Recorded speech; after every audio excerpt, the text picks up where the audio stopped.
Al aire. Muy buenas tardes a todas las personas que están ingresando a esta transmisión de Facebook Live.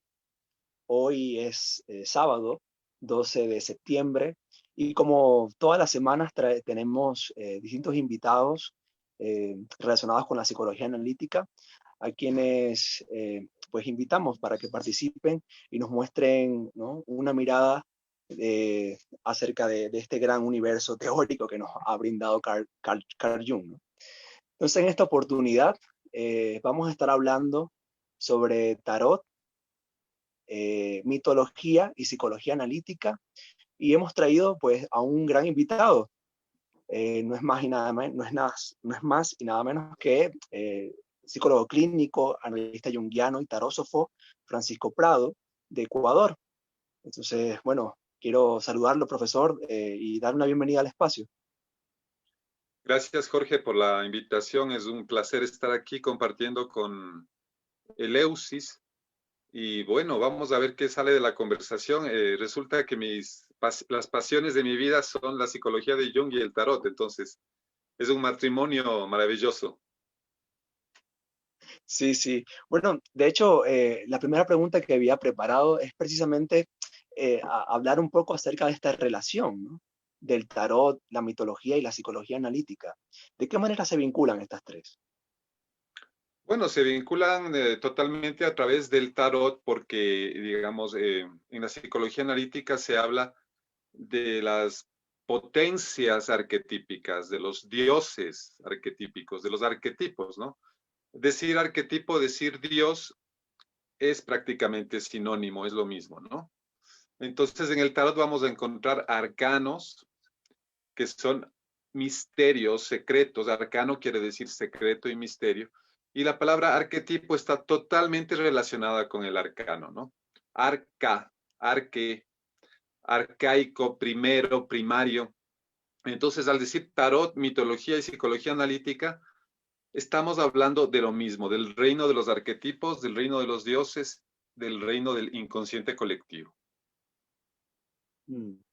Ujú. Y bueno, si podemos hablar de esta relación entre el tarot y la mitología, ¿no? ¿Qué mitos podemos encontrar en la baraja o viceversa? ¿Qué arcanos podemos encontrar en los mitos? Bueno, está todo entretejido, todo es un entramado de relaciones. En cada arcano no solo hay un arquetipo, no solo hay un mito, puedes encontrar muchas correlaciones. Por ejemplo, si hablamos, solo para ponerte un ejemplo, del arcano del colgado, por ejemplo, acá tengo el tarot de Marsella. Si hablamos del arcano del colgado, aquí tienes muchas, digamos, estos mitos están entrelazados. Puedes ver aquí a Prometeo siendo castigado por Zeus por transgredir, ¿no? Y traer el fuego a la humanidad, robar el fuego divino y traer a la humanidad. Entonces, el pecado de la transgresión y aquí el castigo. Eso por un lado, mitología griega, ¿no? También puedes ver al Cristo crucificado en el mito cristiano, por ejemplo. Entonces tenemos otro paralelo ahí, ¿no? El sacrificio, el arquetipo de la víctima del mártir, el Cordero de Dios sacrificado por los pecados del mundo. Entonces tenemos ahí en la mitología judeo-cristiana también una imagen, ¿no? Dicen que también en la cultura egipcia puede estar relacionado con Osiris, ¿sí? O en la cultura, digamos, esta cultura del norte, ¿no? Puede estar nórdica, puede estar relacionado con Odín. Entonces tienes muchísimas relaciones mitológicas, psicológicos y arquetípicas con el colgado. Incluso si es que quieres ir más allá, puedes mirar a la novela de Bram Stoker, Drácula, y mirar al Drácula haciendo la siesta o durmiendo, ¿no? Sí. O los yogis indios también meditando cabeza abajo. O si quieres darle la vuelta y ver aquí un danzarín que baila polka. O sea, las cartas tienen infinitas facetas, y son como las piedras preciosas. Tienen infinitas caras. Y podemos ver, claro, en la psicología junguiana, por ejemplo, el arquetipo del sacrificio, como ya dije, el mártir. Incluso podrías ver al Judas que se quita la vida, el Judas que se ahorca en el árbol, O sea, mira la cantidad de imágenes arquetípicas que pueden estar concentradas en un solo arcano del tarot, ¿no? No sé si eso responde un poquito a la pregunta que me estabas haciendo. Sí, por supuesto. Y por ejemplo, ¿no? Si nos toca hablar acerca de otro arcano mayor, ¿no? Y la relación con la mitología, ¿qué podría decir acerca de otro arcano? Otro arcano, por ejemplo, el famoso loco, ¿sí? Podríamos ver aquí, hay que aclarar una cosa, cuando decimos mitología, no es solo la mitología, lo que se conoce como mitología griega, mitología japonesa, mitología india.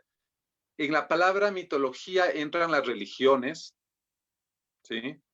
Cuando hablamos de mitología, estamos hablando también de las religiones, estamos hablando de los cuentos de hadas, estamos hablando de la literatura, incluso estamos hablando de los mitos modernos, como el cine, las películas. Ahora la gente ya casi no lee, pero ve mucho Netflix. Entonces, eso también es mitología, porque estamos viendo las narrativas arquetípicas en las historias de las películas también, ¿no? Entonces, por ejemplo, aquí podemos ver el arquetipo del niño, por ejemplo, que decía Jung, ¿no? El arquetipo del niño, del inocente, del niño inocente, del soñador. También, si nos vamos a la literatura, podríamos ver a Don Quijote de la Mancha, ¿no? ¿Sí? Que se lanza en su aventura loca por el mundo, ¿sí? Pues sus quimeras, sus fantasías de mejorar el mundo, de salvar a los que sufren, qué sé yo. Pero si nos vamos por la mitología griega, podríamos ver también a Dionisos, el dios de los excesos, el dios de la exuberancia, el dios del éxtasis, ¿sí? Puedes verle como Dionisos también, es más, en el tarot mítico aparece el loco como Dionisos, ¿sí? Mm. ¿Sí? Entonces, podemos ver también mucha mitología aquí en el loco, ¿no?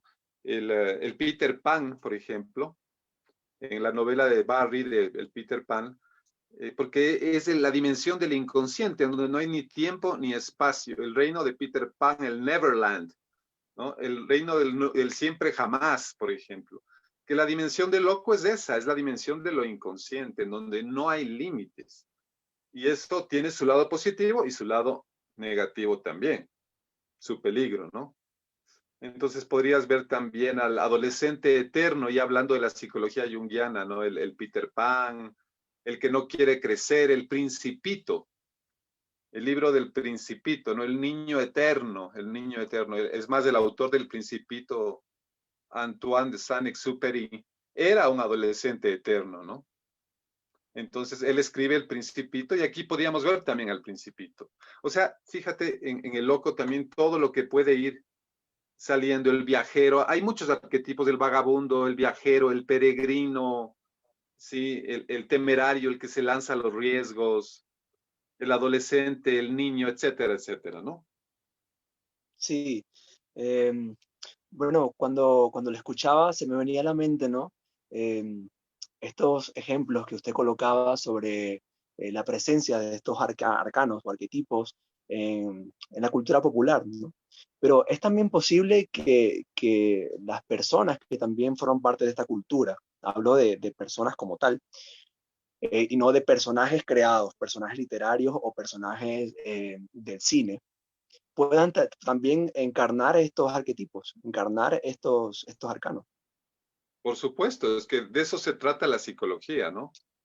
Los que trabajamos con la psicología junguiana tratamos de ver los arquetipos que están presentes en la conducta del ser humano.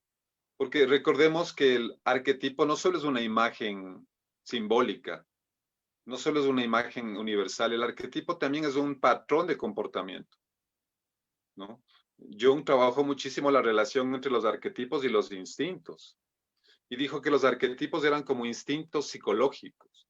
Entonces, este concepto biológico del patrón de comportamiento también es parte del arquetipo y podemos ver el loco en la conducta de una persona. Si sale por la conciencia, si sale de manera integrada, vamos a ver un loco constructivo, ¿no? Una persona con energía, con creatividad, que rompe esquemas que le limitan, un pionero, un revolucionario, Pero si sale por la sombra, eso quiere decir que si el arquetipo o el complejo están reprimidos, están desintegrados, nos va a salir en la conducta como una persona irresponsable, impulsiva, irreflexiva, inmadura, primitiva, que no puede controlar sus impulsos. Entonces, depende mucho de por dónde salen los arquetipos, ¿no? En términos generales, si están integrados a la conciencia, van a salir de forma constructiva. Y si están en la sombra, eso quiere decir que, que están disociados de la conciencia, pueden salir como conductas patológicas. ¿Sí? Mm, Uh-huh. sí. Bueno, y también el momento, digamos, de utilizar el tarot como herramienta dentro de la clínica, tiene que ver mucho que ver la manera en cómo se disponen estos arcanos en la consulta, ¿no? Cómo aparecen, ¿no? Si aparecen de frente o invertidos, por ejemplo, ¿no? Claro, yo le considero el tarot como una herramienta terapéutica, no solo para las lecturas. También yo utilizo el tarot como amplificación.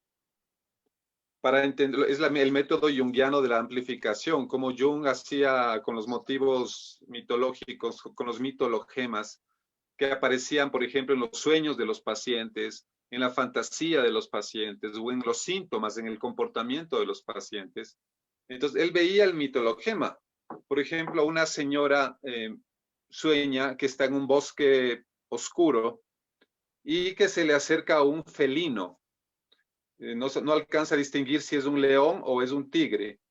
Y dice, lo tenía mucho miedo, pero de pronto decidí acercarme y el animal salvaje se transformó en una mascota, en un perrito. Entonces, yo hago amplificación y le muestro esta carta. Y le digo, mira, y me dice, ese es mi sueño, igual a mi sueño. ¿Sí? Entonces, no estamos haciendo una lectura de tarot, estamos haciendo una amplificación con un motivo mitológico, que es el motivo de la Bella y la Bestia, el cuento de la Bella y la Bestia. ¿Sí? Que es la relación de lo humano, lo espiritual, con lo instintivo, lo animal. Entonces, claro, yo aquí puedo amplificar el motivo, el mitologema del sueño de la paciente y decirle, mira, esta carta del tarot se refiere a encontrar un equilibrio entre tu parte animal, que tú puedas domesticar tus impulsos, sin reprimirlos, sin maltratar tu parte animal, pero tampoco dejar que el animal, que los impulsos te abrumen, te devoren, te dominen. Se trata de encontrar ese balance. Entonces, lo que tú haces en tu sueño es abrirte a integrar la parte animal, y cuando uno se abre a integrar esta parte animal o la sombra, esa parte se transforma. Es lo que pasa en La Bella y la Bestia, es el motivo de la redención. Es el motivo de redención. Cuando tú te acercas con amor a la sombra es fea como la bestia. Pero cuando tú te acercas con amor, con sabiduría a la sombra se transforma. Cuando puedes ver más allá de la apariencia, ¿no? Lo que hace la bella en el cuento es mirar los ojos de la bestia. Al comienzo solo ves su forma bestial, pero a lo largo del desarrollo del cuento, ella logra mirar el alma de esa criatura, o sea, lo que está más allá de la sombra, y llega a amar eso, y se da un proceso de transformación. Entonces, en este motivo del cuento de la Bella y la Bestia sucede en el sueño de esta paciente. Es un sueño real que una vez tuvo una paciente. Y yo amplifiqué el motivo onírico con este arcano del tarot. Entonces, se trabaja con lectura, sí, pero también se trabaja con amplificación. ¿Sí? Yo tenía otro paciente que tenía sueños recurrentes, donde él siempre estaba con la esposa y la madre. Siempre esa tríada aparecía en muchos sueños. Que me voy al supermercado con mi mamá y con mi esposa, que estamos tomando café en una mesa con mi mamá y mi esposa, que estamos celebrando Navidad con las dos. Entonces yo lo que hice es sacarle esta carta y decirle, bueno, dime qué ves aquí. Y dice, ese soy yo, este es mi mamá y este es mi esposa. ¿Sí? O sea, yo a propósito digo, a ver, ¿dónde está, en qué tema arquetípico del tarot está el problema de esta persona? Y le enseño la carta para amplificar. Entonces Mm, le digo, sí, justamente, mira, esta carta tiene que ver mucho con el complejo de Edipo de Freud o con el complejo materno de Jung. Y no solo es con la madre, puede ser también con los padres, ¿no? Pero en este caso era literal con la madre. Este paciente tenía un complejo materno y a pesar de la madre estar en Europa, muy lejos, porque él era europeo, él se casa con una latinoamericana, con una ecuatoriana, y le va muy mal en el matrimonio, porque su psique estaba encerrada en un atrapada por un complejo materno. Y es justamente lo que se ve aquí, ¿no? Los detalles, cómo el personaje y la madre se miran. Y la mujer le está tocando el corazón, pero no se mira. El hombre no le mira a esta mujer de acá. Entonces yo lo que le dije es que la solución de este conflicto tiene que ver con un rito de pubertad, con un rito de pasaje de la infancia a la adultez, un rito de paso de la infancia a la adultez, donde se necesita una decisión muy fuerte para crecer, para abandonar el lazo infantil con la madre, que es un lazo inconsciente. Porque él decía, no, yo con mi mamá ya casi ni me hablo, ella está en Inglaterra, yo en Ecuador, ya ni nos hablamos, ni nos vemos. Pero no, el complejo materno es una cuestión inconsciente, ¿no? Entonces, mira, también aquí se utiliza el tarot para amplificar motivos oníricos, por ejemplo. muy interesante. Bueno, a mí en lo particular me interesa mucho el tema del análisis de sueño, ¿no? Y preguntarte, ¿no? Si el paciente trae a esta consulta ese motivo, ¿no? Ese motivo arquetípico, digamos, aparece en su amplificación, aparece, perdón, en su lectura aparece este arcano y en su amplificación aparece todas esas asociaciones. ¿Cuál es digamos, la recomendación que hace el tarot? ¿Pasar al siguiente arcano y dirigirse hacia el mundo? ¿O cómo sería? No hay nada establecido. Es lo que la creatividad del analista pueda hacer surgir en ese momento, ¿no? O sea, el tarot tiene la ventaja de ilustrar los arquetipos, de volverlos, no solo se queda en la conversación entre analista y analizado, sino que a través del tarot tenemos una forma de ilustrar las cosas, ¿no? Y luego ya se verá a lo largo del proceso cómo se maneja eso. Pero, por ejemplo, para entender, yo siempre les explico a los pacientes, entender la relación entre el puer y el cenex, entre el joven y el adulto maduro, yo siempre uso estas dos cartas, ¿no? Entonces digo, mira, este es el puer eternus, el que quiere comerse el mundo, el que quiere todo. En cambio, el cenex tiene la noción del tiempo, es más, en mitología griega este es Cronos, es Saturno, que tiene mucho que ver con el cenex, con el tiempo. Cronos es el tiempo, ¿no es cierto? Y tiene la limitación. Entonces el loco quiere irse infinitamente hacia el horizonte, o sea, sin límites, ilimitado, como las tarjetas de crédito, ¿no? Por eso es un peligro una tarjeta de crédito en manos de un puer eternus. Después viene el banco y le dice, a ver, tiene que pagar todo lo que ha gastado acá, ¿sí? Entonces, este diálogo, esta conversación entre Puer y Cenes, yo les explico con estas dos cartas siempre. Y le digo que estos dos arquetipos tienen que estar juntos, tienen que hacer un matrimonio. Porque si solo tenemos el Cenex, nos quedamos en la unilateralidad de la conciencia, solo identificados con el Cenex. Vamos a terminar como viejos amargados. Vamos a terminar como, sí, ya la vida es solo trabajo, responsabilidades, deudas y punto, ¿no?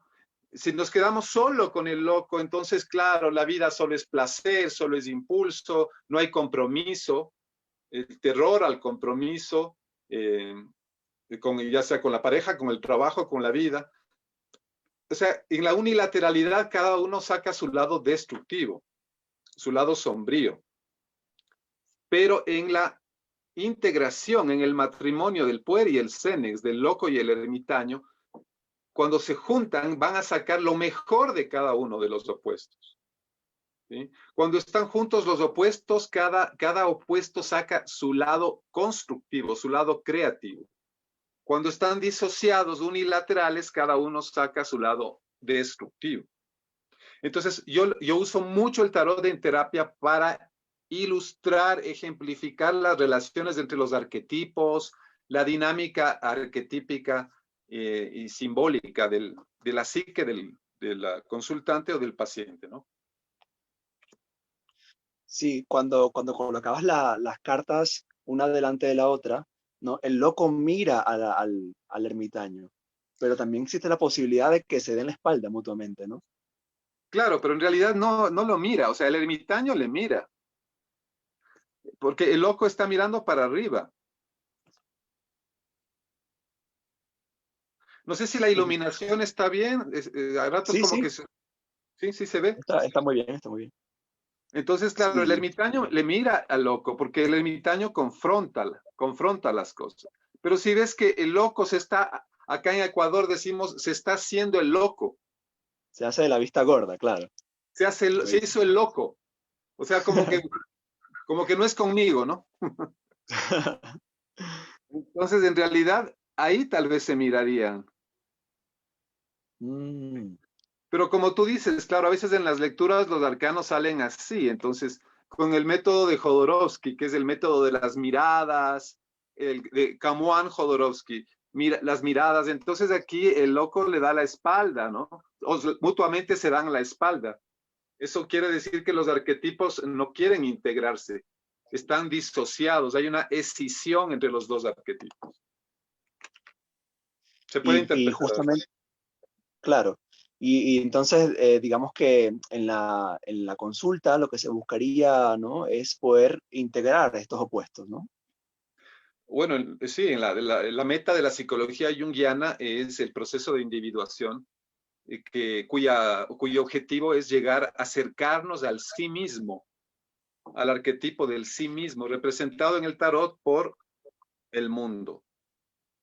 Entonces aquí empezamos como el loco, porque el loco también es del sí mismo, ¿no? Hay dos sí mismos. El sí mismo como origen, como Ouroboros, como la serpiente que se muerde la cola, donde todo está caótico, indiferenciado, sí, desordenado, desintegrado, no hay diferenciación. Al sí mismo como meta, cuyo símbolo es el mandala, en donde ya tenemos un orden, una simetría, un centro, una cuaternidad, ¿sí? Una unión de opuestos, espíritu, materia, masculino, femenino y todos los opuestos que vemos aquí, eros, logos, ¿sí? Materia, espíritu, también tenemos aquí el libido y logos, los apetitos y el conocimiento. Entonces, la meta de la individuación y de la terapia junguiana y del tarot es ir de la oscuridad a la luz, como dicen las religiones, de la indiferenciación a la diferenciación, del sí mismo originario al sí mismo como meta, del uróboros al mandala, de la indiferenciación al andrógino, ¿sí? O del hermafrodita al andrógino. Entonces, sí, la meta de la psicología junguiana es esta, ¿no? Ir del loco al mundo. Y en la mitad tenemos todo un viaje, todo un proceso de individuación que coincide con el mito del héroe, con el mito heroico, en donde el héroe puede ser, sí, el loco, ¿no? El que emprende el camino, aunque en realidad el viaje del héroe empieza en el tarot con el carro, ¿sí? Porque todo Bien. lo anterior, digamos, el mago, las madres, los padres, emperador, papa, eh, papisa, emperatriz, son los modelos maternos y paternos, ¿no? Pero la partida del viaje, la partida de la aventura empieza en el carro recién. Por eso dividimos al arcano mayor en tres septenarios, ¿sí? El loco siempre está afuera, ¿no? El loco, como no tiene número, es la única carta que no tiene número, siempre está afuera y puede estar al comienzo, al final, es como el Joker de la baraja, ¿no? Que está siempre al comienzo, al final, en la mitad. Pero si dividimos los 21 arcanos numerados en tres filas, tenemos el primer nivel del mago al carro, el segundo septenario de la justicia a la templanza y el tercer septenario del diablo al mundo. Entonces, esas son las tres fases del mito del héroe, ¿no? Las tres etapas del mito heroico. La primera es la preparación, donde el héroe se prepara, ¿sí? Para su partida en el carro. El segundo nivel es la travesía, que es la parte más difícil, en donde están las pruebas, los adversarios, las adversidades. El segundo nivel de la justicia y la templanza es el más difícil, ¿no? Ahí están las pruebas para el ego, para el yo, que el yo tiene que templarse, tiene que fortalecerse.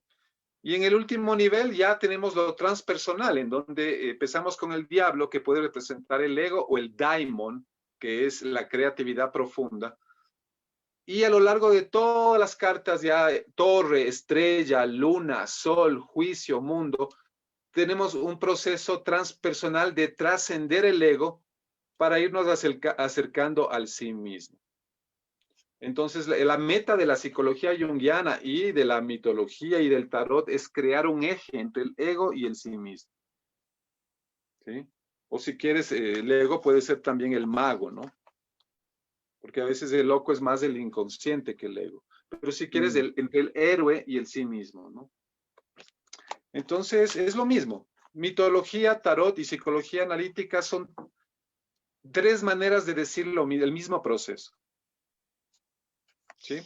Sí, qué interesante eso que describes, ¿no? Esas tres fases del camino del héroe, ¿no? Fíjate, bueno, viendo esas 7 primeras cartas de la primera fase, son personas, ¿no? Son personajes humanos, ¿no? Y luego vamos caminando, vamos yendo hacia la naturaleza, ¿no? El sol, la luna, hacia algo más etéreo. Claro, entonces el primer nivel es la preparación, o también se llama el nivel prepersonal, que es preegoico. Entonces son los modelos familiares, paternos. Primero, bueno, si le vemos al mago como el ego, con todos sus potenciales. Luego tenemos dos madres, la madre espiritual y la madre terrestre. O sea, el tarot pone primero, como el psicoanálisis pone primero a la madre y luego a los padres, el padre terrestre y el padre espiritual. Entonces, en la primera fase tenemos la preparación, donde están los modelos arquetípicos primarios, los arquetipos primarios, madre y padre. Estos son los arquetipos primarios en base a los cuales se forma toda la psique del individuo, ¿sí? Para terminar el primer nivel tenemos el enamorado y el carro, que como decía Freud, para convertirnos en adultos tenemos que aprender a amar y trabajar, ¿sí? ¿Sí? O a comprometernos a romper, lo que dijimos hace un rato, a romper el lazo infantil con los padres y a tomar el rumbo de la vida en nuestras propias manos. Entonces, estas dos últimas cartas del primer nivel ya nos dicen los cortes que tenemos que hacer para comenzar el camino del héroe. Y recién en la carta 7, en el carro, es la partida del héroe. Si tomamos la vida de Jesucristo, por ejemplo, vemos que sus primeros años son la preparación y él a los 30 años, luego de ya sentirse listo, rompe lazos con la familia y parte hacia su misión. Incluso los padres, la madre, los padres y los hermanos le van a buscar y le dicen, Jesús, ¿por qué te vas? Tú tienes familia, tienes padre, tienes hermanos. ¿A dónde te vas? Y él dice, no, yo no tengo familia, yo no tengo hermanos, yo solo tengo mi padre en el cielo, nada más. Y tengo que ir a buscar mi misión en la vida.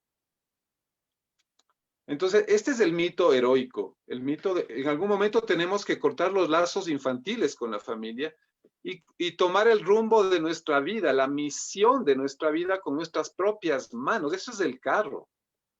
Aquí se emprende la acción hacia el mundo, a encontrar nuestro destino en el mundo. Y así termina la primera etapa, que es prepersonal o la preparación para la travesía heroica. ¿Sí? Y bueno, si tomamos el ejemplo, bueno, comentaba sobre el cristianismo, ¿no? Sobre la vida de Jesús. ¿no? ¿Cuál sería esta segunda fase del camino del héroe desde el punto de vista de la vida de Jesucristo? Bueno, entonces tenemos que ver las cartas del segundo nivel, que es el nivel personal. El nivel personal es donde él tiene que enfrentar ya la travesía heroica. Empezamos con la justicia, ¿no? En la justicia tenemos que, ¿dónde estoy buscando la justicia? Sí, aquí el segundo nivel comienza con la carta 8, que es ¿cuál es mi verdad? Aquí descubrimos nuestros propios principios éticos, no lo que me enseñó mi sociedad a través del Papa, de los 10 mandamientos, la tradición. El Papa representa la moral colectiva, los principios colectivos que nos da la sociedad, la familia, la religión, ¿no es cierto? Entonces es muy diferente esta carta, que es, digamos, la tradición, a la carta de la justicia, donde diferenciamos entre moral colectiva y ética individual. Entonces aquí el héroe, en este caso Cristo, tiene que encontrar su propia verdad. Y por eso aquí se da el conflicto entre él y los sacerdotes, ¿no? En esas discusiones que él tiene, que le critican que se está alejando de las escrituras, y en cambio Jesucristo es fiel a sus propios principios, a su propia verdad. Entonces en el segundo nivel, en la segunda etapa, es una etapa donde vamos a encontrar nuestra propia verdad. Jesús se retira al desierto para encontrar su propia verdad y hace la cuarentena, no como la cuarentena nuestra que llevamos 200 días, no sé, sino que es de 40 días, ¿no? De ahí viene la palabra cuarentena, en donde Cristo se retira al desierto para encontrar su propia verdad, ¿sí? Y aquí vienen unos arquetipos que son difíciles porque son arquetipos de transformación. Por ejemplo, la rueda de fortuna, que viene después del ermitaño, el colgado. Entonces, donde el héroe tiene que encontrar su propio destino. Aquí tenemos la esfinge de la rueda de fortuna. Y las preguntas de la esfinge siempre son grandes preguntas. ¿Quién eres?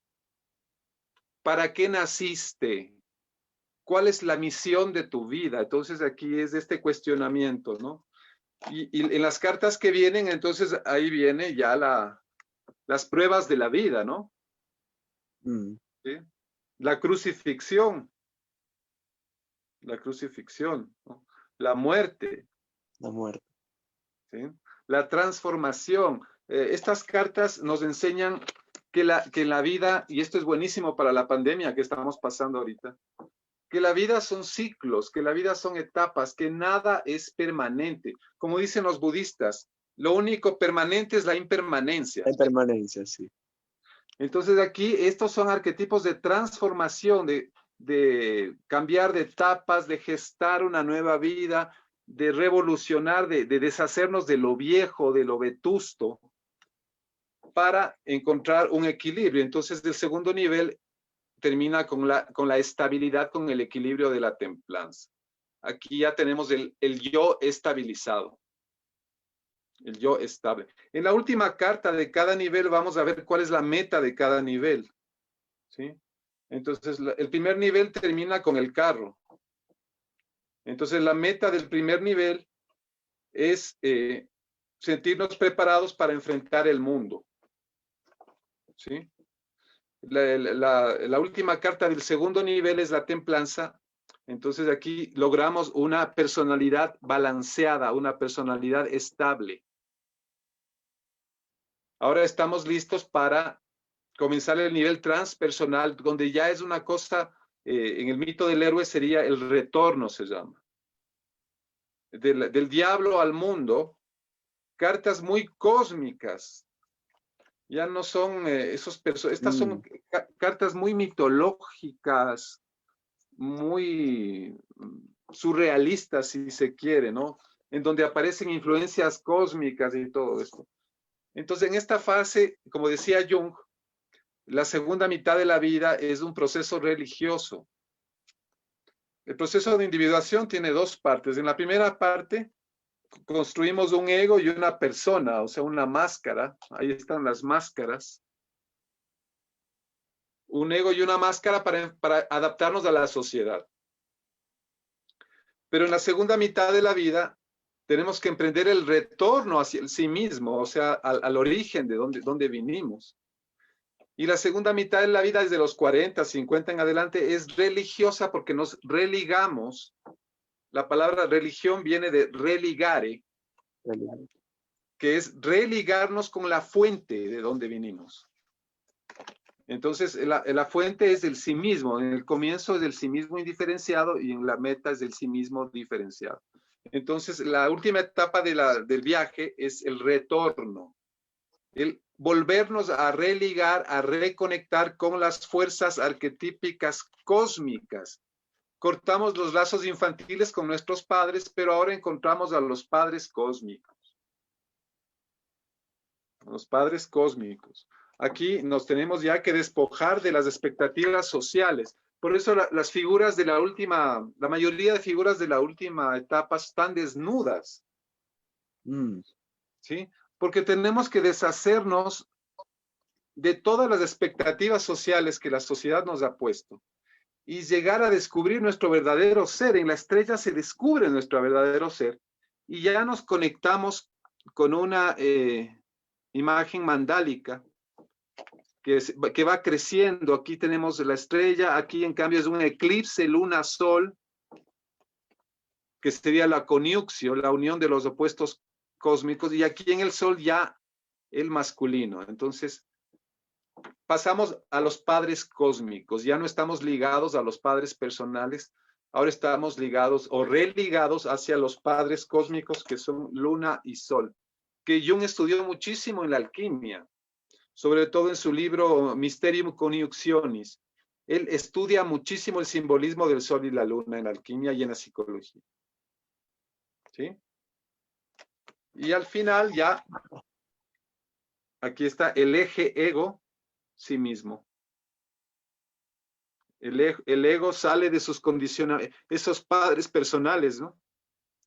Sale de los condicionamientos con la familia y es llamado a conectarse esa trompeta, puede ser el eje también del ego con el sí mismo, que vamos a encontrar ya en su total plenitud en la Carta del Mundo. Aquí es el llamado y aquí ya es el hermafrodita, el andrógino, la piedra filosofal, el sí mismo, el mandala, que es la meta del viaje que nunca alcanzamos, pero hacia la cual vamos caminando. ¿Sí?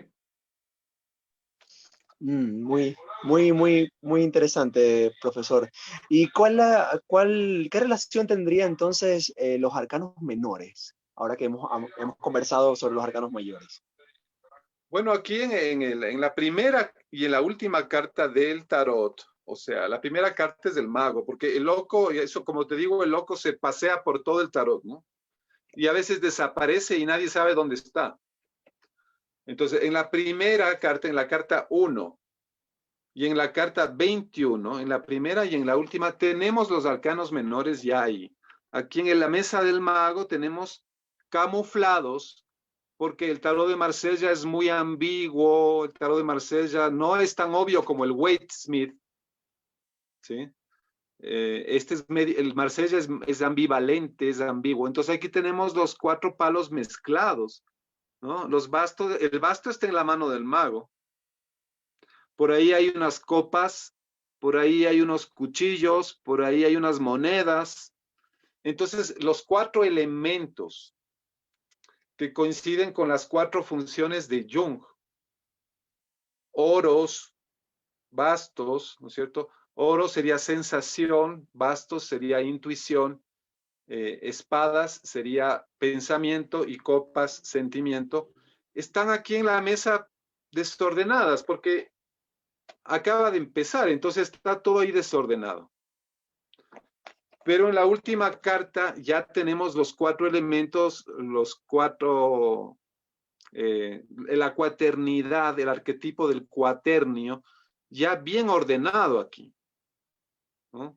Y luego de los arcanos mayores, la última carta de los arcanos mayores, que es esta, el mundo, esto es un anuncio que ahora ya viene el arcano menor. Entonces, los 4 palos del arcano menor también son arquetipos. Yo personalmente considero a los 4 palos del arcano menor como arcano mayor, como arcanos mayores, a los 4 haces, porque son las esencias de la vida. Por ejemplo, ahora no tengo el arcano menor aquí, pero por ejemplo, digamos así, los oros, ¿sí? O pentáculos. Déjame ver, aquí creo que tengo el de weight. Los oros o pentáculos pueden representar la fisis, el arquetipo de la fisis, que es la materia. ¿Sí? Fisis, de ahí viene físico, que es la materia. Entonces, esto se relaciona mucho con la función sensación de Jung, que tiene una conexión con el cuerpo, con los 5 sentidos. Todo la senso-percepción corporal está aquí. Entonces, en la tarosofía, que es la escuela nuestra, no interpretamos los oros solo como dinero, sino que interpretamos el palo de oros como fisis, o sea, todo lo material, el cuerpo, como dice Jodorowsky en su libro, el cuerpo, la tierra, el país, la madre patria, todo lo que te da sustento, lo que te da seguridad material, obviamente el dinero también. Obviamente el dinero nos da seguridad, pero también la familia, un hogar nos da seguridad material. Obviamente los afectos están ahí, pero hay una parte de seguridad material que es la casa, el hogar, la familia, el sentido de pertenencia a una familia, a una ciudad, a un país, a un territorio. Eso es fisis también. ¿Sí? En el caso de los otros palos, por ejemplo, el palo de bastos, aquí tenemos el elemento fuego, que corresponde con la función de intuición de Jung. Y va a decir, ¿por qué el fuego tiene que ver con la intuición? ¿No? Qué raro eso. Pues sí tiene que ver, porque el basto es el plano instintivo. Es el arquetipo de la libido, que es el deseo, no solo sexual. Freud lo interpretó, lo sexualizó a este arquetipo. ¿Sí? Pero el libido, con Jung sabemos que el libido es energía psíquica general, que puede canalizarse a la sexualidad, puede canalizarse al poder, puede canalizarse incluso a lo religioso, porque hay un instinto religioso, decía Jung. ¿Sí? Entonces, todo tipo de deseo, de apetito creativo, sexual, de poder, espiritual, está en esta carta. Libido significa apetito, deseo general de cualquier cosa, ¿no?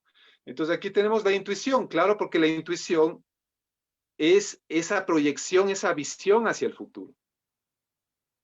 Entonces este es el palo más creativo de todos, apunta al futuro. Así como el palo de oro se queda en el presente, el palo de bastos apunta al futuro. ¿Sí? No sé si por ahí estamos Sí, de está acuerdo. muy, sí, ¿Sí? sí, totalmente de acuerdo. Bueno, le leo algunas preguntas que me han hecho por acá por la página. Por supuesto. Bueno, me dice, por ejemplo, aquí dice Nat Barrett, ella explica, ¿no?, que la cuaternidad corresponde a los signos fijos del zodiaco y a los 4 apóstoles. 4 apóstoles de los Sí, bueno, evangelios, los 4 evangelistas, sí, bueno, porque un son 12 comentario apóstoles, pero que son hace de 4 ella. evangelistas. Sí, Uh-huh. sí, bueno. Sí, em, sí. O Aquí sea, claro, me pregunta el Andrés, por arquetipo. ejemplo, me dice, Uh-huh. Dime. ah, eh, sí, me dice Andrés, me dice, ¿en qué etapa estarían nuestros padres que tienen, o los padres que tienen que ver partir a sus hijos? ¿Que tienen que qué? que tienen que ver partir a sus hijos, ¿no? Habla me imagino, de en qué etapa estarían en esta etapa, ¿no? Entre el loco y el mundo. Bueno, sí, yo ya lo mencioné hablando del mito de Cristo, ¿no? Que el desprendimiento de las figuras paternas está aquí en el enamorado, en esta encrucijada que te pone la vida, ¿no? O sigues siendo niño o ya das el paso hacia la adultez. Y en la partida, en las dos últimas cartas de la etapa del primer nivel prepersonal, el nivel de preparación, estaría el desprendimiento de las figuras paternas.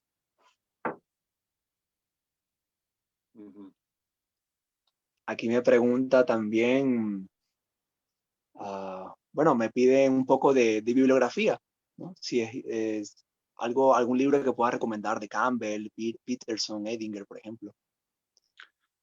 Bueno, en relación al tarot o a la psicología junguiana. Sí, creo que sí, me imagino que a relación al camino del héroe o también una bibliografía que nos pueda recomendar sobre el tarot. Bueno, hay demasiados libros, ¿no? El libro que une la psicología junguiana y el tarot, el clásico es Jung y el tarot de Sally Nichols, ¿sí? Que es un estudio exhaustivo de los 22 arcanos mayores con amplificaciones de la psicología analítica, a la mitología, a la literatura, al arte, a la religión. Es muy bueno. Yo recomiendo Jung y el tarot para los que quieran este matrimonio entre la psicología junguiana y el tarot. Recomiendo mucho Anatomía de la Psique y Ego y Arquetipo de Edward Edinger. Es fabulosos libros. Esos dos libros de Edinger es la psicología junguiana en esencia, en síntesis. Yo les recomiendo. Ahora ya hay traducción al español de Ego y Arquetipo. Sobre todo, Ego y Arquetipo es un gran libro sobre el proceso de individuación. ¿Sí? Y para los que se estén iniciando, tal vez empezar con El hombre y sus símbolos de Jung y sus colaboradores, ¿no? Que es un libro bastante básico que fue escrito además para gente que no es profesional. Lo último que escribió Jung fue su acercamiento al inconsciente, ¿no? Pero también ahí tenemos el proceso de individuación de von Franz o el mito heroico de Henderson y también artículos de Jaffe y de Jacobi. Entonces, recomiendo El hombre y sus símbolos para personas que no están muy cercanas a Jung todavía y que quieren empezar, ¿no? Qué chévere. A ver, yo tenía una preguntita por acá también. Profesor, ¿qué ha pasado con el tarot y su relación con la psicología? Esto lo digo, ¿no? También en vista de que hay unos comentarios que se han realizado en la página en relación ¿no? al uso del tarot como práctica esotérica, como herramienta esotérica, ¿no? ¿Qué ha pasado exactamente entre este matrimonio? ¿Parece que se ha desligado una de la otra o han estado más unidas como nunca? Yo creo que el recuperar el tarot como un libro de sabiduría es regresar al origen para qué fue creado el tarot. Si nosotros estudiamos la historia del tarot, vamos a ver que sus primeras intenciones, que bueno, no se sabe exactamente quién creó el tarot, no se sabe exactamente el origen preciso del tarot, pero de las lecturas que yo he hecho, lo que se ve es que nació como un compendio de sabiduría, como un compendio de todas las ciencias y los conocimientos humanos. Ahí tenemos los dioses, tenemos las virtudes cardinales para cultivar las virtudes. El autoconocimiento ya estaba presente en el tarot desde el principio, desde sus albores. La adivinación viene después, porque el tarot comienza como un libro de sabiduría, luego se convierte en un juego que se jugaba en los salones como la baraja de juego, y luego la adivinación viene después. O sea, la interpretación del tarot para conocer el futuro, lo que se conoce como cartomancia o adivinación, eso aparece ya más tarde, ¿no? Más tarde, no sé exactamente, en los 1700 por ahí. Pero antes el tarot estaba mucho más conectado con el autoconocimiento y la sabiduría. Entonces yo creo que este nuevo enfoque, esta nueva escuela que no es tan nueva como vemos, del tarot terapéutico, del psicotarot, del tarot filosófico, del tarot arquetípico, es regresar a las fuentes de lo que es el tarot. En realidad no es nada nuevo. Es regresar al origen de para qué fue creado el tarot. El tarot es un libro de sabiduría que fue creado para ayudar al ser humano a conocerse, porque aquí están los arquetipos fundamentales de la psique. Entonces, no sé si eso responde a tu pregunta. El tarot terapéutico no es algo novedoso, yo creo que tiene que ver con el origen del tarot. ¿Sí? Tiene que ver esta, ¿no? Esta importancia de rescatar el origen, ¿no? El para qué fue creado el tarot, con el hecho de ser llamado uno tarósofo o tarotista. Sí, de alguna forma. O sea, tarotista es, básicamente, tarotista es el adivino o la adivina en general, ¿no? Porque ahora hay muchas variantes de tarotistas, ¿no? Pero en general el tarotista clásico es el que usa el tarot de forma predictiva. El que va, porque a los consultantes de los tarotistas les interesa conocer el futuro. ¿Qué va a pasar? ¿Cuándo va a terminar la pandemia? ¿Será que este año conozco a la pareja de mi vida? ¿Será que este año recupero mi trabajo? O sea, les interesa más lo que está escrito en el destino, en el futuro, ¿ya? Entonces, eso es más el tarotista. Pero cuando decimos tarólogo, por ejemplo, que es la escuela de Jodorowsky, la tarología, que él explica en la vía del tarot, justamente en la introducción, que la tarología es como un psicoanálisis en miniatura. Él dice en su libro, aquí no vamos a usar el tarot para adivinar hipotéticos futuros. Aquí vamos a usar el tarot como el psicoanalista utiliza el análisis de sueños, como el psicoanalista analiza los síntomas del paciente, el psicoanálisis en miniatura. Entonces, esa es la tarología. Y nuestra escuela en Quito, Ecuador, Unus Mundus, es Tarosofía, que significa la sabiduría del tarot. Y como yo he hecho una relación entre la psicología junguiana y el tarot, que no es nada nuevo porque hay muchísimos autores que lo han hecho, entonces es el libro de sabiduría arquetipal. Estoy ahora escribiendo un libro que se va a llamar así, Tarosofía, el tarot como libro de sabiduría arquetipal. ¿Sí? Que no es un tarot predictivo, es un tarot de autoconocimiento y de orientación en la vida, porque la sabiduría de los arquetipos nos guían, nos dan consejos de sabiduría y nos ayudan a hacer conciencia. Todo este tarot es una máquina de hacer conciencia, de salir de las sombras, de salir del inconsciente, ¿no? Es para eso, para crecimiento personal, autorrealización, puedes llamarle, o individuación también. Entonces hay que diferenciar el tarotista del tarólogo o el tarotista del tarósofo. Yo creo que es importante diferenciarlo, ¿no? Bueno, profesor, hemos llegado ya, ¿no? A la culminación de este espacio, de esta entrevista. Ha sido grandioso, pues, toda la explicación que ha podido brindar, ¿no? Eh, tengo una inquietud que quería preguntarle, ¿no? Yo veía su baraja y la comparaba con la mía y veía que no tenía ese marco, ¿no? Ese marco que, que no sé, pues, que encuentro en todas las barajas, pero menos la suya. No, lo que ¿Qué pasa, puede indicarme? no, lo que pasa es que nosotros en nuestra escuela, Unos Mundos, hicimos una edición para los estudiantes. La contraportada es esta, en donde está el logotipo de nuestra escuela, que es la Cruz Chacana Andina, que además desde el esquema de lectura que usamos de 9 cartas para el método Unus Mundus de 9 cartas, y aquí abajo dice Unus Mundus Taro Sofía. Entonces, en realidad, este es el tarot de Kamuan Jodorowsky. Ahí dice Jodo Kamuan 1997, pero es un tarot que imprimimos para la escuela y a mí me encantan los tarots sin bordes. ¿Sí? Como dicen Sí. en inglés, borderless.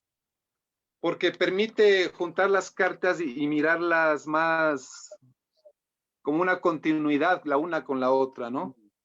¿Sí? Si las pones juntas, puedes ver cierta continuidad ahí. Es más por eso. Y son grandes.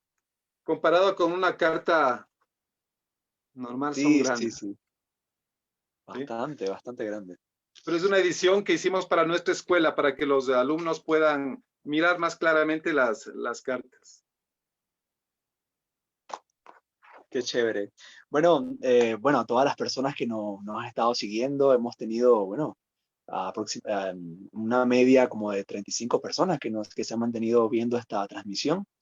A todos ellos muchas gracias. La invitación también que sigan la página de Unos Mundos, ¿no? Si quieren saber un poco más de tarot. Inclusive, el profesor va a estar dictando ¿no? un curso de tarot arquetipal el próximo mes, así que si desean también conocer más detalles acerca de este curso, pueden visitar nuestra página de Facebook del Instituto Leusis. Bueno, profesor, encantadísimo, muchas gracias por su tiempo, ha sido brillante su explicación y bueno, esperamos poderlo tener acá nuevamente en otra oportunidad. Muchas gracias a ti, Jorge, y a la Escuela Eleusis, Instituto Eleusis. Y estaremos pronto viéndonos en este curso y en, bueno, cualquier colaboración que se necesite, también cuenten conmigo. Vale, muchas gracias. Hasta Hasta luego luego. entonces, profesor, y a todos, que estén muy bien. Chao.